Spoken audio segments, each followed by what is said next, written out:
Today, I'll be sharing about my exhibition called Home Elsewhere that explores themes of what if Earth ended and where humans will live after that.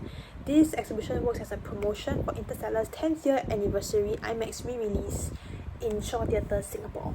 So basically, when people first enter the exhibition, is Zone 1, the entry chamber, which is basically an immersive introduction room that introduces the planets that they will explore and how Earth ended. So for the Arduino, there's a motion sensor, and when people walk by, they will hear noises of like calming forest birds and sound of waves crashing.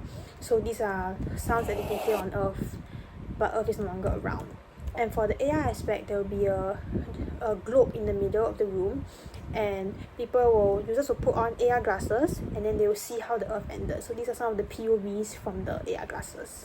Next, they will go on to Zone 2, which is Planet 1, Kepler 452b.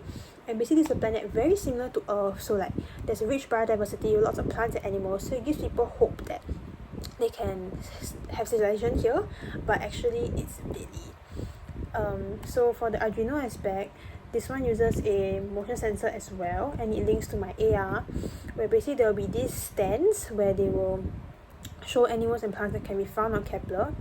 And when users walk near the stands, the motion sensor will detect them, and if the light turns red, it means the animal or plant is deadly, and if it stays green, that means it is safe.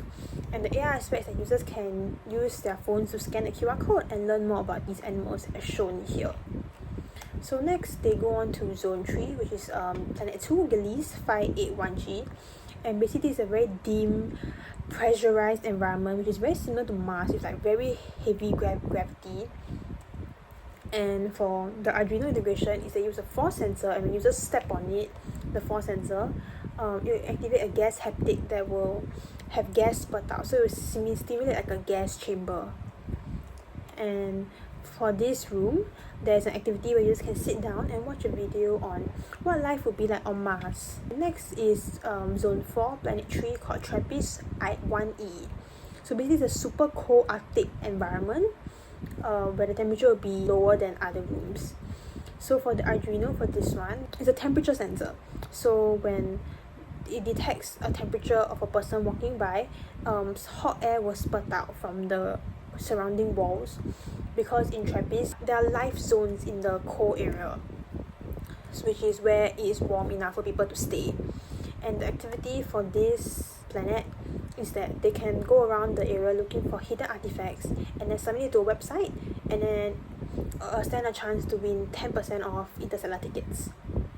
So the next zone is Planet 4, Titan, which is a very ethereal looking like planet with bubbling methane pools and holographic skies.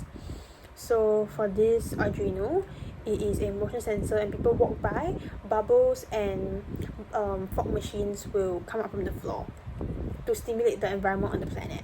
And for this one, the AR element is that users will stand in front of this face detecting thing, and then it will detect their face, and then it will be projected onto a screen where their face will be on the astronaut's head. And they can post this on the Instagram to stand a chance to a giveaway for free Interstellar tickets. And this place is like where they learn about astronaut gear and why it's important. And lastly, the last zone is the reflection zone. It's a dark, final, quiet room where users can write a message to Earth by scanning this QR code, and it will be projected onto the big screen. And then it will also have a loop video of the rendered spaces of the planets that they just visited. So here are the key takeaways from the exhibition and a quick user journey map. Thank you.